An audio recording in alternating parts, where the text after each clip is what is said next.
Hi guys, welcome or welcome back to my channel you all. So in today's video I'm gonna talk about short notes. Short notes कब बनाने चाहिए, क्यों बनाने चाहिए, कैसे बनाने चाहिए and everything related to short notes. So let's get started with the video.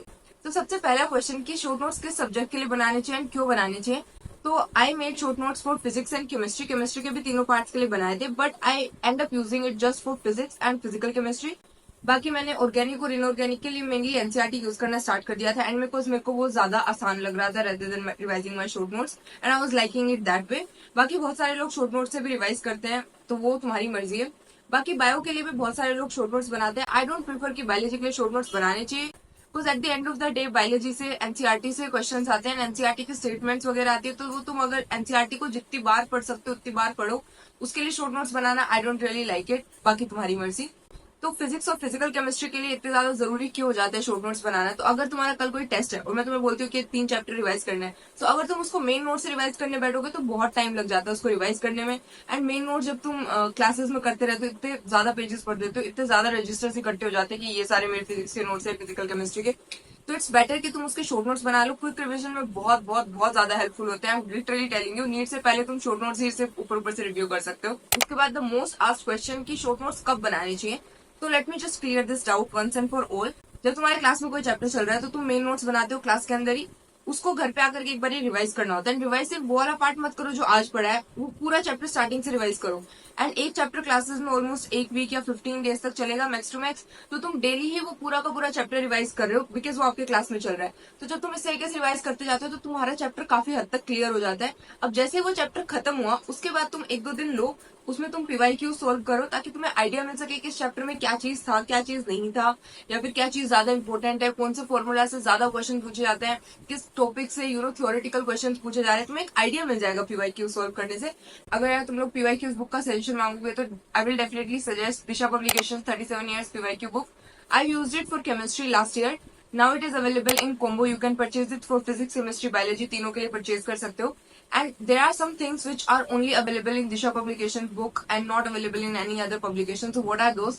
सबसे पहले तो आपको हर एक क्वेश्चन के नीचे उसका एनसीईआरटी पेज लोकेटर मिल जाने वाला है. मतलब तुम्हें कोई भी क्वेश्चन गलत किया तो तुम्हें पता चल जाएगा कि ये इस पर्टिकुलर टॉपिक या इस पर्टिकुलर एनसीईआरटी के पेज से है, which is a very cool feature. ताकि तुम्हें पता चल जाए कि इस एनसीईआरटी के इस पेज से गलत हुआ है, ताकि तुम उसको हाईलाइट करके वापस से रिवाइज कर सको. उसके बाद ये बुक सिर्फ चैप्टर वाइज के अंदर डिवाइडेड नहीं है, टॉपिक वाइज के अंदर भी डिवाइडेड है, ताकि तुम जब तुम्हारा क्लास में कोई चैप्टर चल रहा है तो तुम उसके साथ साथ पीवाईक्यूज प्रैक्टिस कर सको. क्योंकि तुम्हारा एक टॉपिक खत्म हुआ तुम उसके जाके पीवाईक्यूज प्रैक्टिस कर सकते हो. एंड इस बुक के अंदर क्वेश्चंस भी इस तरीके से अरेंज है कि जो तुम्हारे रिसेंट ईयर्स के पेपर्स है वो पहले हैं एंड जो तुम्हारे पहले पुराने ईयर्स के पेपर्स है वो लास्ट के अंदर लगे हुए हैं, ताकि तुम पहले वाले क्वेश्चंस को ज्यादा प्रायोरिटी पे रखो, उनको ज्यादा प्रैक्टिस करो. बिकॉज टाइम के साथ साथ जो है एग्जाम का पैटर्न वगैरह चेंज होता रहता है, तो रिसेंट ईयर्स के क्वेश्चंस तो प्रैक्टिस करने ही होते हैं. And it contains 47 papers. हाँ, 37 ईयर्स में 47 पेपर्स हो चुके हैं. It contains like all the papers from like 2023 Manipur paper, 2019 Orissa paper and then 2016 में 2 पेपर हुए थे. So basically all the papers are covered in to this particular book. So इसके जो आंसर की है वो भी एनटीए के आंसर की से वेरीफाइड है and you are not gonna get any answer wrong here. And उसके साथ साथ इसके जो सोल्यूशन है वो भी काफी ज्यादा डिटेल है, ताकि तुम्हें अगर कोई क्वेश्चन गलत होता है तुम यहीं से रीड करके तुम्हें वो यहीं पे समझ में आ जाए. एंड उसके साथ साथ जो उनके सोल्यूशन है उसमें tips and tricks and notes वगैरह के फॉर्मेट में सारी चीजें दे रखी है, which is very helpful. So with Disha everyone is a winner. So what do I mean by that कि अगर तुम दिशा पब्लिकेशन की ओरिजिनल बुक परचेज करते हो तो तुम्हें उसमें मिलेगा एक क्यूआर कोड जिसको तुम स्कैन कर सकते हो एंड उसमें एक प्रोमो कोड लिख सकते हो जो कि तुम अपनी बुक में स्क्रैच करोगे मिल जाएगा. And you can win up to 1 crore rupees with that. So which is a very cool thing. So you should definitely purchase Disha Publications book. I will be providing all the links in the description of the combo as well and of the individual books as well. So you can definitely purchase it. So अब तुमने अपने question practice भी कर ली PYQs की and तुमने अपने main notes भी revise कर लिए. तो अब तुम अपने शॉर्ट नोट्स बनाने बैठो. एंड शॉर्ट नोट्स आप खुद के बनाना, किसी और के मत छापना. मतलब यू कैन टेक रेफरेंसेज. मैंने भी अपने टेलीग्राम पे शॉर्ट नोट्स अपलोड करे हुए हैं, मैक्सिमम सभी चैप्टर्स के करे हुए हैं. 1-2 चैप्टर रहते होंगे तो मुझे मैसेज कर देना, मैं उनके भी कर दूंगी अगर मेरे पास होंगे तो. बाकी सभी के मैंने शॉर्ट नोट्स अपलोड करे, तो तुम एक बार रेफरेंस ले सकते हो कि ये चीजें इसने भी ऐड करी है, इस तरीके से इसने बनाया है, तो हम भी उससे हेल्प ले सकते हैं. बाकी यार किसी और के शॉर्ट नोट्स मत छापना. बस शॉर्ट नोट्स का एक बेनिफिट तो है कि तुम बाद में रिवाइज कर सकते हो. उसका एक और बेनिफिट होता है कि जैसे मैंने वो सब कुछ कर लिया है, मेन नोट्स रिवाइज कर लिए, क्वेश्चन कर लिए, अब जब मैं शॉर्ट नोट्स बनाने बैठूंगी उस चैप्टर के, मैंने 3-4 घंटे में वो पूरा का पूरा चैप्टर 2-4 पेजेस के अंदर सम अप कर दिया है। वो जो क्लैरिटी मिलती है about that particular chapter, that is unmatched. वो जब तुम खुद के शॉर्ट नोट्स बनाओगे तभी तुम्हें पता चलेगा कि how beneficial it is to make the short notes at the first place. तो तुम्हें पूरा समझ में आने लग जाता है कि इस चैप्टर में ये टॉपिक था, ये चीज था, सारी की सारी चीजें एकदम क्लियर हो जाती है, तुम्हारी माइंड के सामने से सब कुछ निकल जाता है। So that is very very good. तो एक क्वेश्चन जो बहुत ज्यादा पूछा जाता है कि तुम्हें क्वेश्चंस लिखने होते हैं कि नहीं शॉर्ट नोट में। सो हियर मैं आउट ऑन दिस वन। जैसे तुम कोई भी चैप्टर कंप्लीट करे हो तो तब तुम्हें उस चैप्टर के बारे में बहुत ज्यादा चीजें नहीं पता, अभी तुम्हें उसके बारे में और क्वेश्चन प्रैक्टिस और ज्यादा समझने की जरूरत है। क्वेश्चन प्रैक्टिस करने की जरूरत है। क्वेश्चन प्रैक्टिस से ही सब कुछ क्लियर होता है in physics and physical chemistry specially. तो तुम उसके और क्वेश्चन प्रैक्टिस करोगे तो हो सकता है तुम्हें कुछ क्वेश्चन डिफिकल्ट लगे, तुमसे पहली बार में बहुत सारे क्वेश्चन नहीं होंगे। क्या तुम वो सभी क्वेश्चन अपने मेन नोट्स में शॉर्ट नोट्स में लिखने लग जाओगे? ऑब्वियसली नो, वरना तो बहुत बड़े शॉर्ट नोट्स हो जाने वाले, फिर वो शॉर्ट नहीं रहेंगे। अगर तुम्हारे मेन नोट्स का कोई क्वेश्चन तुमसे नहीं बन रहा है, डिफिकल्ट लग रहा है, वहां पे सर्कल कर दो, मार्क कर दो, या फिर तुम्हारी मॉड्यूल तुमने सॉल्व करी वहां पे मार्क कर दो। उसके बाद तुम वापस से वो मॉड्यूल के क्वेश्चन सॉल्व करोगे बिफोर एनी टेस्ट। उसके बाद भी अगर तुम्हें उस क्वेश्चन में डाउट हो रहा है या फिर तुम्हें कोई प्रॉब्लम आ रही थी या फिर तुम्हें लगता है कि मैं भूल सकता हूँ, फिर तुम उसको अपने शॉर्ट नोट्स में ऐड करो। जस्ट डायरेक्ट शॉर्ट नोट्स में क्वेश्चन ऐड कर दोगे रेंडमली तो बहुत ज्यादा बड़े शॉर्ट नोट्स बन जाएंगे and it won't make any sense.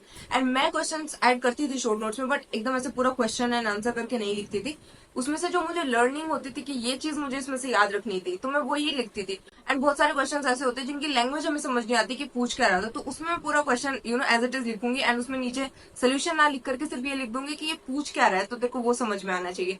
तो पूरा एकदम क्वेश्चन और उसका सोल्यूशन एकदम ऐसे मत लिखो, मतलब थोड़ा आइडिया करके लिख लो कि मुझे इस चीज में, इस क्वेश्चन में यहाँ पे दिक्कत आई थी तो मैं इसी पॉइंट को एम्फेसाइज करके अपने शॉर्ट नोट्स में ऐड कर लेता हूँ। उसके बाद एक और चीज की क्या हमें शॉर्ट नोट सजा करके बनाने चाहिए, डिफरेंट डिफरेंट पेन यूज करके कलरफुल बनाने चाहिए, या फिर हम जस्ट 2 पेन यूज करके बना सकते हैं। तो यार ये तुम्हारी चॉइस है। मतलब शॉर्ट नोट्स अगर तुम्हारे बहुत ज्यादा कलरफुल है, ऐसा नहीं है कि तुम्हें सब कुछ आ जाएगा। कलरफुल नहीं है तो तुम्हारे बहुत ज्यादा मार्क्स आ जाएंगे। नथिंग लाइक दैट, जैसे तुमको सही लगता है वैसे करो। आई प्रिफर्ड कि मुझे कलरफुल बनाने में, बहुत सुंदर सुंदर बनाना पसंद है, क्योंकि मुझे उसको वापस से पढ़ने में मजा आता था, मुझे बनाने में भी उसको बहुत मजा आता था अगर मैं उसको थोड़ा कलरफुल बना रही थी। तो दैट्स जस्ट माई चॉइस। अगर तुमको इस तरीके से पसंद कर सकते हो, कोई दिक्कत नहीं है। और अगर तुम्हें जस्ट 2 पेन यूज करके मेन चीजें लिख करके खत्म करना है, दैट्स ऑल्सो योर चॉइस। मतलब इसमें कोई हार्ड एंड फास्ट रूल नहीं है कि तुम ऐसे ही बनाओ या ऐसे मत बनाओ। बस मेन चीजें जो तुम्हारे फॉर्मुलाज, जो मेन टॉपिक्स, वो सब उसके अंदर कवर हो जाना चाहिए, बाकी ये चीजें मैटर नहीं करती है। उसके बाद एक और मोस्ट आस्क्ड क्वेश्चन कि क्या हमें बहुत बेसिक बेसिक चीजें भी ऐड कर देनी चाहिए, लाइक बहुत बेसिक थियोरी। तो देखो यार, अगर कोई चीज इतनी बेसिक है कि तुम्हें पहले से पता है, 9-10 से पता है कि ये तो किसी को भी पता होगा, लाइक तुम्हें पता होनी चाहिए, किसी और को पता हो या नहीं हो। किसी और के लिए हो सकता है वो चीज बहुत बेसिक हो, बट तुम्हें वो पहली बार पता चला हो तो तुम उसको अपने शॉर्ट नोट्स में ऐड कर सकते हो। बट अगर कोई चीज हो तो बहुत बेसिक लग रही है, तुम्हें पता है ऑलरेडी, 9-10 से पता है, चैप्टर स्टार्ट होने से पहले से वो चीज पता है, तो वो मत लिखो। बाकी अगर कोई बोलता है कि नहीं ये चीज तो बेसिक है, क्यों लिख रहे हो, तुम्हें बेसिक नहीं लगती तो तुम लिख दो, ठीक है। उसके बाद उसको रिवाइज करना है नहीं करना वो तुम्हारी मर्जी है। हो सकता है बाद में तुम्हें भी लगे कि हाँ ये बहुत बेसिक था, तो तुम उसको छोड़ सकते हो रिवाइज करने में। फॉर एग्जाम्पल मैंने काइनेमेटिक्स के, अगर तुम मेरे नोट देखोगे, मैंने वहाँ डिस्टेंस और डिस्प्लेसमेंट का डिफरेंस लिखा हुआ है। I know you'll be like कि यार ये तो इतना बेसिक है, क्या लिखने की जरूरत थी। बाद में मुझे भी ऐसे लगता था, पर जब मैंने वो शॉर्ट नोट्स में बना रही तो मुझे लगा कि हो सकता है मैं इस तरीके के किसी कोई स्टेटमेंट आ जाए इससे रिलेटेड तो मैं उसमें फंस सकती हूँ, तो इसलिए मैंने वो वहाँ पे लिख दिया। अब बाद में जब मैं इसको रिवाइज कर रही हूँ, मुझे पता है लास्ट में जब मैं रिवाइज कर रही हूँ कि हाँ ये चीज मुझे आती है, तो मैं उसको रिवाइज नहीं करूंगी, मैं डायरेक्टली आगे बढ़ जाऊंगी। तो तुम एक बार के लिए लिख सकते हो क्या हमें थ्योरी लिखनी चाहिए या नहीं लिखनी चाहिए इन द शॉर्ट नोट्स। तो देखो यार, फिजिक्स और फिजिकल केमिस्ट्री के लिए कुछ कुछ थियोरेटिकल क्वेश्चंस आ जाते हैं वंस इन अ वाइल। तो अगर तुम्हें लाइक फुल ही मार्क्स चाहिए तो तुम इनकी भी एनसीईआरटी रीड करने जाओगे। पर्सनली मैंने नहीं करी थी बिकॉज मेरे पास करने का टाइम नहीं था। बाकी अगर तुम चाहो तो डेफिनेटली कर सकते हो अगर तुम्हारे पास टाइम है। बाकी अगर तुम्हें नहीं करना है, फिर भी तुम्हें चाहिए कि I want to score as much as I can, तो जो तुम्हारे टेस्ट वगैरह होते हैं उनमें अगर उन चैप्टर से कोई भी थियोरेटिकल क्वेश्चन आता है एंड बाय चांस वो तुमने गलत किया या तुमने डाउट में सही किया है, तो उसको तुम अपने शॉर्ट नोट्स में पक्का से लिख लेना। कुछ हो सकता है वही क्वेश्चन रिपीट होकर के आ जाए। कुछ टेस्ट के जो क्वेश्चन होते हैं बहुत इंपॉर्टेंट होते हैं। मेरे साथ ऐसा बहुत सारे क्वेश्चन में हुआ है कि जो मैंने टेस्ट में क्वेश्चन गलत करे हैं, जिनको मैंने बाद में अपने मिस्टेक नोटबुक की तरह शॉर्ट नोट्स में लिख लिया, तो बहुत हेल्पफुल होते हैं बाद में। इसीलिए तुम्हारे जो शॉर्ट नोट्स बनाने के बाद तुम एक एक्स्ट्रा पेज उसके साथ छोड़ दो, ताकि तुम बाद में जो मिस्टेक्स करोगे वो तुम उसके अंदर एड ऑन कर सको। फॉर एग्जाम्पल जिस चैप्टर की थी उसी चैप्टर के शॉर्ट नोट्स के लास्ट में ये मिस्टेक करी है मैंने, वो लिख ली, और फिर बाद में वो तुम नीट के एग्जाम में नहीं करके आओगे। एंड मेन मोटिव वही होता है कि हम नीट के एग्जाम में वो गलतियां ना करें, तो इसलिए एक पेज हमेशा छोड़ करके रखना। So that is all about short notes. And अगर तुमको फिर भी कोई क्वेरी रह गई हो तो तुम मेरे को कमेंट्स में पूछ सकते हो। I am definitely gonna reply to you. And yeah, that's it for today's video. I really hope you guys enjoyed this video. If you did, then please make sure you like the video and subscribe to my channel. I'll see you with the new video very soon. Until then, goodbye.